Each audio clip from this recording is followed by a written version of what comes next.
मुलगा वारला, माती करता मशानभूमीत नेलं.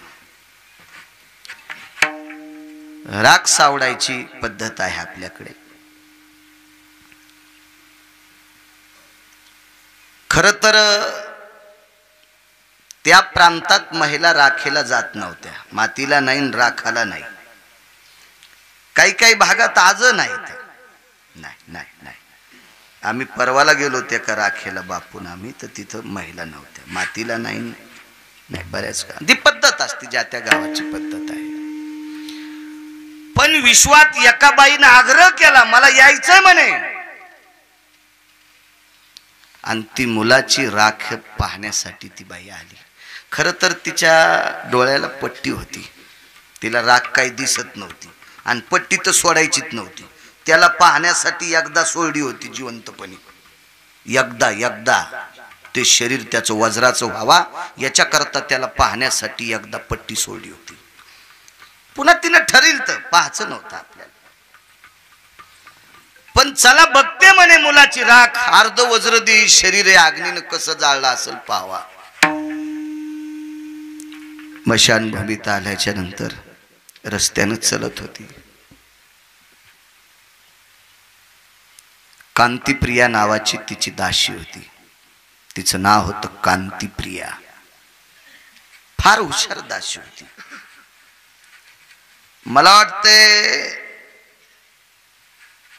एखाद्या कोटी महाराजानं पण तिची बरोबरी करू नये इतकी विद्वान होती. 1 कोटी. गिरगावचा बाळ्या तर तिच्या पायाला चिटकलेल्या मातीच्या कणाची बी बरोबरी नाही. मी इतकी बाई विद्वान. ती ब्रह्माचं झाड उभं करीत होती, ब्रह्माचं. इतकं ब्रह्मज्ञान होतं तिला. आणि म्हणून पोरग मेल्यावर तिची मालकीन रडली नाही. म्हणजे मालकिनीला इतकं ज्ञान सांगत होती, त्या ज्ञानामुळे दुःख विसरून गेली. पोटचं पोरग मेल्यावर ज्ञानी किती असेल कल्पना करा. अशी बाई, तिचं नाव होतं कांतीप्रिया. महाभारतामध्ये बऱ्यापैकी स्त्रिया सात्विक होत्या. जे मेलय का त्याची बायको सुद्धा सात्विक होती. दुर्योधनाची बायको सुद्धा. नाव सांगता येईल तिचं? किती भागवत ऐकली. सात्विक पत्नी होती भानुप्रिया, भानुमती, भानुप्रिया. भाऊन 9 नाव तिला, पण भा नाव लावायचंच आधी. हो, भानुमती नावाची पत्नी. अहो, तिनं प्रत्यक्ष विश्वातल्या एका मुनीला प्रसन्न केलं. तो मुनीला प्रसन्न केलं. आणि कारण हा संप्रदाय मुनी प्रणित आहे, ऋषी प्रणित आहे, वेद प्रणित आहे, शास्त्र प्रणित आहे आणि पुराण प्रणित आहे. एका मुनीला प्रसन्न केलं. मला अपत्य पाहिजे म्हणे, अपत्य पाहिजे. त्या महात्म्याने तेलाची वाटी दिली आणि ह्या तेलाच्या वाटीतलं सगळं तेल तुझ्या मालकाच्या अंगाला सूर्य मावळल्यावर लाव. तुझ्या मालकाच्या शरीरात तेज प्राप्त होईल आणि त्यापासून तुला प्राप्ती होईल. बाई किती विद्वान असेल, पण नवरा भंगिऱ्या. शेजाऱ्याचं पेरू लागला आणि घरचं पेरायच्या टायमाला वल वाळली. मग बायको जोगवा मागायला फिरू लागली. लोकांचं पेरायला बैल दिले पाहिजे, पण आधी आपलं पेरायचं ना, आणि मग स्वतः जायचं त्याच्या रासने आणायला. लोकांचं पेरलं घरची वल वाळली तर मग आता कुठं कशी ज्वारी निघेल. मग पाप्याची माय जोगवा मागायला. हो, बैजूबाईची पलडी हातात घेतली आणि निघाली मग जोगवा मागायला. जमीन 90 एकर, नवरा भंगिऱ्या. वाटी दिली तेलाची. इतकी बाई सात्विक साधून, पण नवर हरामखोर. त्यानं अशी वाटी झोकून दिल्याबरोबर वाटी सांडली. आणि देणाऱ्यानं सांगितलं होतं, हे तेल ज्याच्या अंगावर पडल त्याच्यापासून तुला अपत्य प्राप्त होईल. पतिव्रता स्त्रीला व्याभिचाराच्या रूपात यावं लागलं. मग शेष पाताळीहून आला तो कवनाची सांगे ओ मजला धृतराष्ट्र कुमरा. द्रौपदी द्रौपदीनं प्रश्न केला, हे तेल ज्याच्या अंगावर पडेल त्याच्यापासून तुला अपत्य. काय साधूची वाणी आहे. संतांचे शब्द खोटे ठरत नसतात. एकदा निळोबाराई यात्रेला चालले, कालच झाला आपला प्रश्न. निळोबाराई यात्रेला चालले. अहो संतांचे शब्द पंढरपुरातल्या मालकाला झेलावं लागते, त्याला पूर्ण करावं लागतंय. मंदिरातल्या मालकाला, विश्वंभर भगवंताला पूर्ण करावं लागते, विश्वनाथाला पूर्ण करावं लागते. निळोबाराई यात्रेला जाता जाता ते रस्त्यात गाव होतं, त्या गावातली माणसं त्या मुक्कामाला निळोबा भानदास महाराज समाज, भानदास महाराज सहज शब्द गेला. पण निळोबारायचं जरी नाव घेतलं तर वावगं नाही ना, सगळ्या तुक्याचं थोडंच घेतलं इकडच्या खालीपणाचं. निळोबारायचं घेतलंय. भानुदास महाराज होतं. कधी कधी वेळ संपला ना, वारीला जायची इतकी सोय, पण निघताना पाय पडायचे आणि घरातल्या लोकांच्या डोळ्यातून पाणी यायचं. तर सहज भानदास महाराज म्हणले, बरं मी वारीला जातो, तुम्हाला येणं होत नाही, तुम्ही मला प्रसन्नपणानं वाट लाग जाणं. काय वाट लावा म्हणे महाराज, आमच्या घरात लेकरू खेळत नाही हो. एवढी काय अडचण म्हणले, होईन ना, इतकंच म्हणले ना, होईन ना म्हणले. गेले पंढरपूरला. पंढरपूरला गेल्यावर पंढरपुरातला मालक भानदास महाराजाकडे पाहत नव्हता.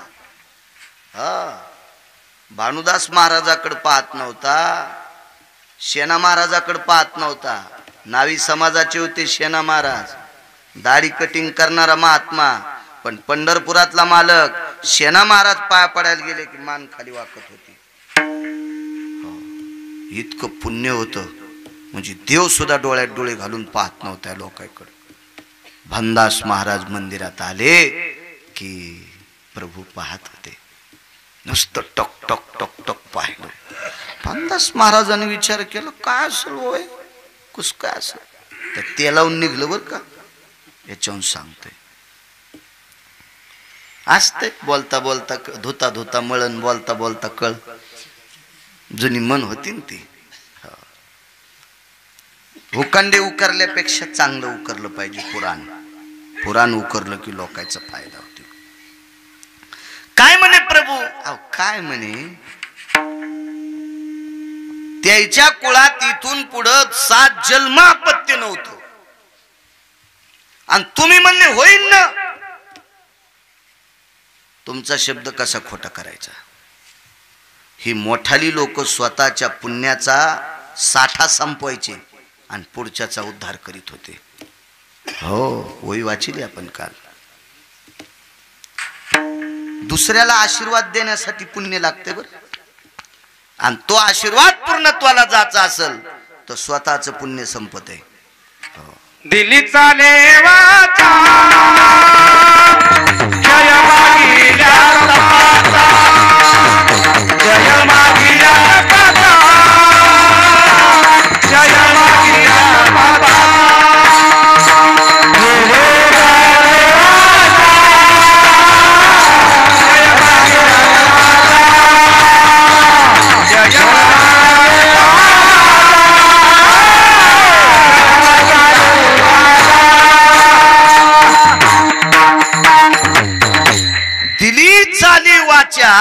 शय मागिल्या तपाचा, वाचा सिद्धी पावाल, आज्ञापक व्हाल. हे तोंडातून पडलेले शब्द पूर्णत्वाला येण्यासाठी मागच्या तपश्चर्याचा क्षय होत असतो. ज्वारीतली पोत्यातली ज्वारी दुसऱ्याला द्यायला कमी होणार का नाही. शिवलेल्या पोत्यातलं टोपलं भर काढ्या, डबल शिवायचं म्हणल्यावर मुरगाळूनच शिवणं ना. आणि शिवायचं कशाला, कोणी घेऊन म्हणून शिवायचं तर मुंगाच बांधान. मग टाचलेलं पोत मुंग्यावर येतंय आणि मुंग्यातलं पोत चुंगड्यावर येतंय. चुंगड म्हणजे अर्ध. मग संपलीक नाही ज्वारी, पुण्य संपत असतो. मग साधूचं पुण्य जिच्या आदराने संपत आहे, ती बाई किती आदरयुक्त असेल. भानुमती नावाची स्त्री, सासू होती कुंती. कांतीप्रिया नावाची दासी राजाच्या पत्नीच्या दंडाला धरून मशानभूमीकडे जात होती. हंसासारख्या चालत होत्या दोघी जणी, हंसासारख्या मशानात पोचल्या. काय लोक असतील दुर्योधनाच्या राखेला, काय लोक असतील. दुर्योधन म्हणजे भारत देशाच्या राजाचं पोरग. हो.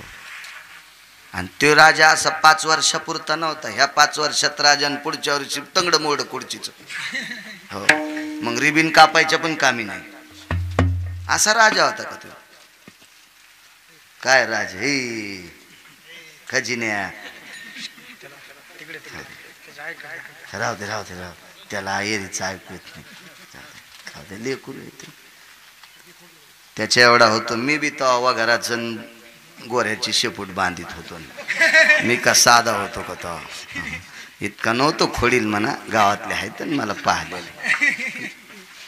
लहानपणी असतात माणूस काय त्याला. काही एक बाई म्हणली महाराज आमचे पोरं लय छान येत.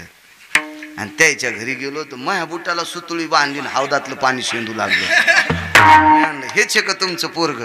हो म्हणले काय नाही आज पाणी काढायला. म्हणलं तांबे कुठे ठुलेत. बुटाला दोरी बांधली हौदातून पाणी शेंदू लागलं. ती बाई म्हणली मो पोरग लय चांगलं आहे. म्हणलं बरं आहे चांगलं आहे. ह्या बुटातलं पाणी महाराजाला पाजून म्हणजे बरं आहे आता. असते लहानपणी लेकरायचं काय अज्ञानपण असतं ते चलत राहते. काय सांगू लागलो. काय लोक असतील देवबाप्पा, कोण कोण लोक असतील याचा विचार करा. लोक तर काय जात असतील कोणाच्या बी काय विषय, पण कोण जातंय याला महत्व आहे. कोण जाते याला महत्व आहे. एखाद्या कार्यक्रमात एखादा व्यक्ती आला की त्याचं वजन वेगळंच असतं. वजन असतं त्याचं वजन. बाबा त्या लग्नाला फलाने आलते, बापरे त्या कार्यक्रमाला ते होते बापा. असं एक वजन असतं, वजन असतं. तर ही राख सावडायला जगाचा पाप होता, जगाची मालकी नव्हती. ब्रह्मांड नायकानं सांगितलं रमा, रमा म्हणजे लक्ष्मी. हे लक्ष्मी जी आत्याबाईच्या जवळ जाय. कारण भगवंताची आत्या कुंती होती आणि कुंतीची ही जाऊ होती, म्हणून देव आत्याच्या जावाला सुद्धा आत्या म्हणत होता. जाय आत्याच्या जवळ. शेवटचा पुरावा आहे. जवळ गेले, बसले ते.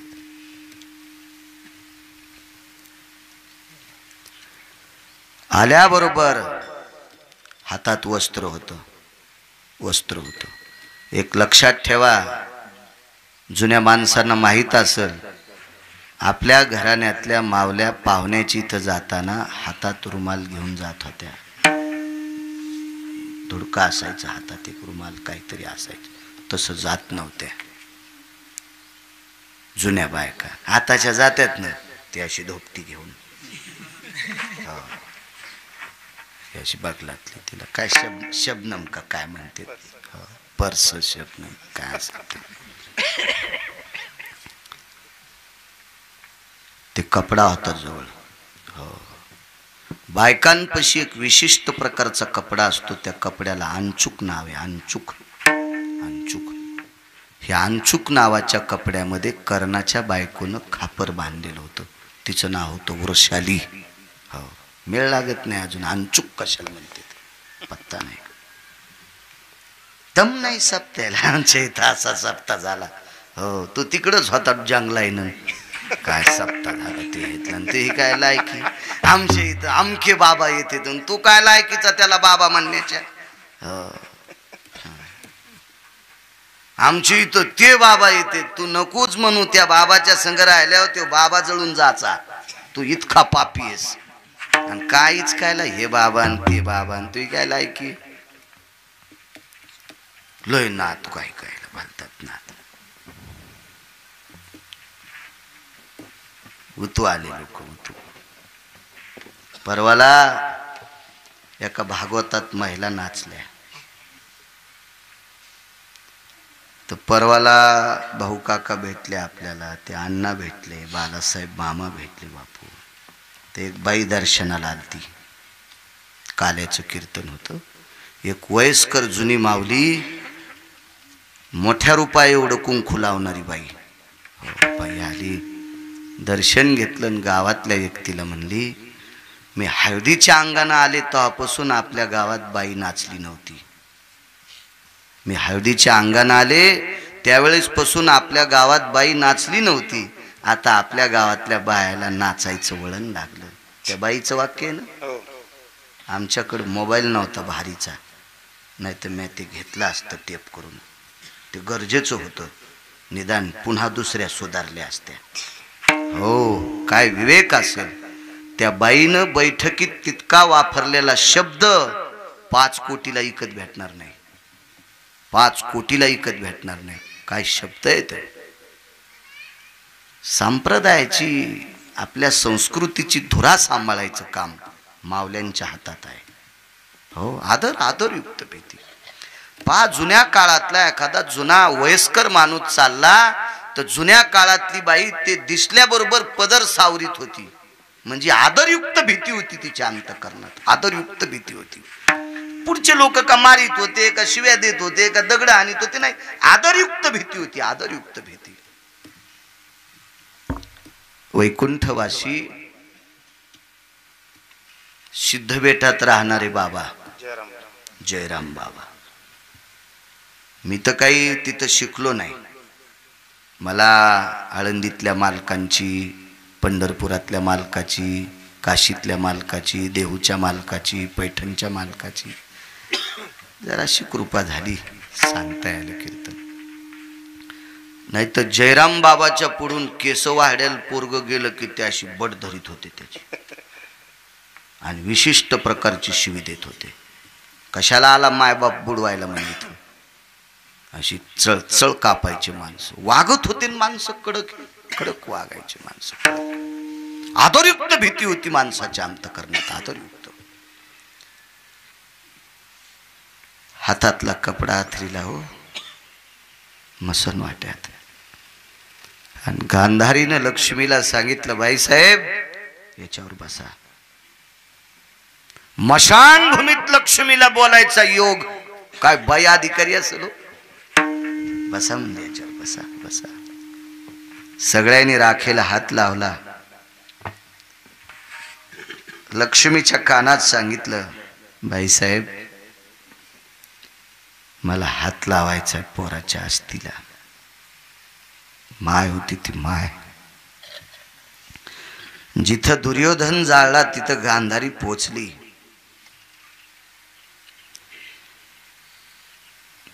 मांडी घालून बसली. खळा खळा डोळ्याला पाणी आलं. इतकं वात्सल्य जाग झालं पोरासाठी. आणि हृदयाला फुटलेल्या पाझराने राख ओलसर झाली. राख ओलसर झाली. माय होती माय. माय होती. सुपेकर महाराजांचा पुन्हा एक सिद्धांत ऐकला. माय जळत असताना पोरान येडे घातले 5 येडे घातले. आणि माईला विचारलं, माय गेली सोडून.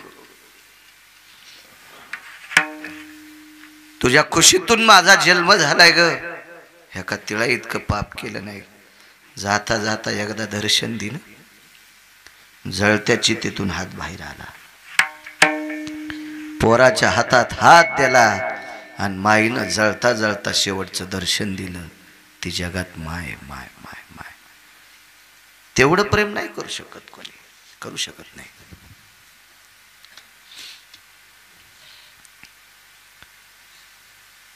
मोठ्या माणसाचं वाक्य आहे, पाणी पाजणारा मुलगा अंगात शर्ट नसते, बनेल नसती. गाडग्याला छिद्र करून भोवताल पाणी टाकते पेटल्यावर. तर जळताना तिचा अंतकरण अग्नीला सांगते, वैशानरो भडाग्निस्ततो यत मम सूते शुकाया दग्धाम नैवम वैशानरेस्तिस्तापाय. जाबालींचं वाक्य. हे अग्नी नारायणा, हे भडाग्नी नावाच्या अग्नी नारायणा, माझं शरीर तू लाकडासारखं गवतासारखं जाळलंस प्रेत. पण मला आर्द्रता देणारं पाणी देणारं पोरग सात्विक आहे, त्याचं शरीर कोमल आहे. तुझ्या अग्नीचे चटके त्याला लागू देऊ नकोस. जळता जळता माय अग्नीला प्रेतातून म्हणते. ती फक्त मायच म्हणू शकते, नाही म्हणू शकत कोणी.